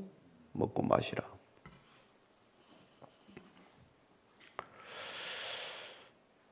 그래서 이제는 예수님께서 정말 새로운 우리가 이제 시대가 시작이 되는 거란 말이에요. 이 새 시대의 여명, 아침을 열어가는 짙은 어두운 밤에 이런 일이 있었다는 것을 우리는 이제 알고 있는 것이죠. 30절입니다. 시작. 이에 그들이 찬미하고 감람산으로 나아가니라. 제자들은 예수님께서 이제 아버지 나라에서 새 것으로 마신다는 이 얘기를 듣고는 좀 어떻게 보면 좀 기대와 흥분이 있었을 거예요. 이제 고생이 끝나나? 예수님과 이제 이렇게 갈릴리나 다니고 길거리에서 맨날 밀이삭이나 비벼 먹고 하는 이런 어렵고 힘든 생활이 끝나고 정말 하나님 나라에서 이제 마음껏 우리는 새 성찬을 하게 되나? 이런 기분으로 발을 떠났을지 몰라요. 그래서 찬미하고 찬양하고 그리고는 감람산으로 나가게 됩니다. 예수님께서 감람산으로 나아가는 진정한 의도를 끝까지 잘 몰랐겠죠. 겟세마네 동산에서 이제 십자가를 준비하는 마지막 땀이 피가 되는 기도를 드리러 가는데 어떻게 보면 좀 흥분해가지고 지금 줄레줄레 따라가는 그런 형국일 거예요. 자, 31절, 32절입니다. 시작. 그때 예수께서 제자들에게 이르시되 오늘 밤에 너희가 다 나를 버리리라 기록된 바 내가 목자를 치리니 양의 떼가 흩어지리라 하였느니라. 그러나 내가 살아난 후에 너희보다 먼저 갈릴리로 가리라. 오늘 밤에 너희가 나를 다 버리리라. 참 씁쓸하죠. 실컷 만찬하고 지금 찬양 부르면서 감람산에 가는데 너희가 오늘 밤에 다 나를 버리라. 여기 버리라고 되어 있는 건 스칸달리조라고 스캔들의 어원이 되는 그 말인데 이게 뭐 넘어지다, 실족하다, 버리다, 배반하다, 뭐 배척하다 이런 뜻이에요. 원래 스캔들을 걸리면 안 됩니다. 여러분 스캔들 일으키지 마세요. 그거 넘어지게 하는 거란 말이에요. 그건 하나님 배반하는 거예요. 배반하는 거. 그게 너희들이 나를 버리리라고 번역했지만 그런 거랍니다. 그리고 내가 목자를 치리니 양떼가 흩어지리라. 이게 스가랴서 말씀이에요. 스가랴서 13장 7절 말씀입니다. 13장 7절 같이 한번 읽습니다. 시작. 만군의 여호와가 말하노라. 가라 깨어서 내 목자 내 짝된 자를 치라. 목자를 치면 양이 흩어지려니와 작은 자들 위에는 내가 내 손을 들이리라. 이거는 이스라엘 백성들이 흩어졌다가 다시 새롭게 모일 것을, 새롭게 모을 것을 말씀하고 계십니다. 예언이죠. 스가랴 예언이죠. 이 예언이 성취될 것이다. 목자를 치면 양떼는 흩어지겠지만 그러나 다시 하나님께서 모으실 거라는 거예요. 그렇습니다. 지금 목자를 치면 제자들은 다 흩어질 것입니다. 그러나 내가 갈릴리로 먼저 가서 너희를 다시 모으리라. 그런 말씀을 하시지만은 구체적으로 말씀하시지 않으니까 무슨 뜻인지도 몰랐고요. 내가 갈릴리로 왜 가시나? 그렇게 했겠죠. 내가 살아난 후에 너희보다 먼저 갈릴리로 가겠다. 그때 이제 뭐 대충 이제 살아난 후에 갈릴리 뭐 이런 점 들으면서 베드로가 또 이제 한마디 들었어요. 그랬더니 33절 이하입니다. 시작. 베드로가 대답하여 이르되 모두 주를 버릴지라도 나는 결코 버리지 않겠나이다. 예수께서 이르시되 내가 진실로 내게 이르노니 오늘 밤 닭 울기 전에 내가 3번 나를 부인하리라. 베드로가 이르되 내가 주와 함께 죽을지언정 주를 부인하지 않겠나이다 하고 모든 제자도 그와 같이 말하니라. 모두 주를 버릴지라도 똑같은 단어예요. 실족할지라도 배반할지라도 나는 배반하지 않겠습니다. 큰 소리 친 거죠. 장담한 거죠. 그러면 이게 지금 이런 말을 하는 게 베드로가 거짓말하는 겁니까? 진심이에요. 그 당시로는. 문제는 우리는 그런 약속을 지킬 능력이 없다는 거죠. 그런 능력이 없기 때문에 인간은 수시로 배신한단 말이에요. 그래서 인간의 장점은 특장은 배신하는 거죠. 늘 실족하는 거죠. 우리의 특징이에요. 그래서 내가 내 자신을 볼 때 난 늘 넘어지는 자다 하여 연약한 자다, 이걸 우리가 늘 알고 있어야 된단 말이에요. 그래서 사도 바울도 또한 나도 선 줄로 알면 넘어질까 조심하라 이런 얘기다. 선 줄로 알았더니 그 다음날 넘어지거든요. 또 넘어지거든요. 그래서 지금 이 순간은 적어도 죽어도 제가 주님 안 버립니다. 제가 어떻게 주님 버립니까? 절대로 주님 배신하지 않겠습니다. 그러나 주님께서 오늘 밤 닭 울기 전에 내가 3번 나를 부인하리라. 3번 나를 부인. 슬픈 얘기죠. 그럼 주님께서는 가룟 유다가 팔 것도 아셨고 그런 배신도 아셨고 또 베드로마저도 3번씩 나를 부인할 것을 아셨는데 이 제자들에 대한 태도가 바뀝니까? 마음이 바뀝니까? 안 바뀌잖아요. 넌 나를 3번 부인하리라. 가라, 꼴도 보기 싫다 이놈아 라고 하지 않고 그냥 가는 거예요. 데리고 끝까지 사랑하신다는 것이죠. 주님 말씀하신 대로 내가 사람을 사랑하되 끝까지 사랑한다. 그 사랑이 변하는 사랑입니까? 그래서 이 사랑을 표현할 길이 없어서 그걸 아가파오라는 말을 그 당시에는 굉장히 중립적인 언어예요. 그걸 택한 거란 말이에요. 예수님 이후로 그 사랑을 설명하기 위해서 우리는 아가페라는 단어를 만든 걸 쓰고 있기 시작한다는 거예요. 그전에는 에라오, 에로스, 필레오, 필로스, 스토르게 이런 말을 쭉 썼는데 예수님 사랑을 그 단어로 표현할 길이 없어요. 에라오 이런 거는 가치 있다고 생각하는 걸 사랑할 뿐이에요. 필레오도 내가 가깝기 때문에 내가 호감을 가졌기 때문에 사랑할 뿐이에요. 스토르게 같은 건 육신이기 때문에 혈육이기 때문에 그냥 사랑한다고 믿을 뿐이에요. 그런데 아무 자격도 조건도 안 되는 걸 사랑하는 건 사랑할 수가 없단 말이에요. 인간에게 없는 사랑이란 말이에요. 그 사랑을 표현하기 위해서는 아가페다 이렇게 표현하는 것이죠. 마치 이 시대 사랑이라는 단어를 표현할 길이 없고 너무 타락하고 오염되어서 당신을 사랑합니다라고 말할 수가 없게 된 시대에 무슨 새로운 말을 쓰는 수밖에 없죠. 그래서 우리가 나는 사랑한다는 단어를 이 세상에 쓸 수가 없다. 그래서 나는 사랑한다. 이러든지 말을 바꾸는 수밖에 이제 없어진 도대체. 아니면 나는 소랑한다. 이게 사랑한다면 오해를 하니까. 자꾸 성적인 의미로만 연결되려고 하니까. 정말. 그래서 주님께서 이 사랑을 표현하는 걸 이게 끝까지 추격하는 사랑. 마치 사냥개가 추격하는 사랑. 그래서 존 스토트가 내가 왜 그리스도인이 되었는가라는 책을 쓰면서 본인이 천국의 사냥개한테 쫓기다가 결국 붙들렸다, 물렸다라고 표현한다. 그런데 그건 존 스토트가 처음 쓴 말이 아니고 프랜시스 톰슨이라는 사람이 The Hound of Heaven이라는 시를 먼저 쓴 걸 약간 인용한 거예요.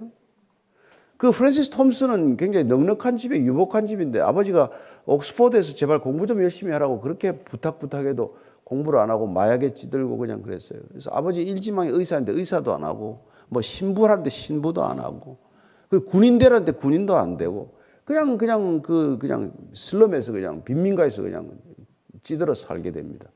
그러나 끝내 그는 하나님이 나를 쫓는데 내가 빠져나갈 수 없다는 걸 알게 돼요. 나는 하나님의 손을 벗어날 수 없구나. 그래서 그가 하나님에게 별명을 붙인 게 The Hound of Heaven, 천국의 하운드, 사냥개라고 쓴 거죠. 그래서 그 시를 잠깐 읽어주면 나는 그에게서 도망쳤네. 밤에도 낮에도 나는 그에게서 도망쳤네. 수많은 세월 동안을 나는 그에게서 도망쳤네. 내 마음속에 미군 같은 길로 슬픔 속에서도 그를 피해 숨었다네. 겉으로는 계속 웃었고 한때 희망의 부풀어 오르기도 했었지만 이내 두려움의 골짜기 아래 거대한 어둠 속으로 곤두박질 쳐버렸네. 나를 따라오는 추적해오는 그 힘찬 발소리, 그러나 서두르지 않고 흐트러지지 않는 걸음걸이, 장엄한 긴박함으로 한 목소리가 두드린다. 발소리보다 더 긴박하게 내가 나를 배반하기에 모든 것이 너를 배반한다.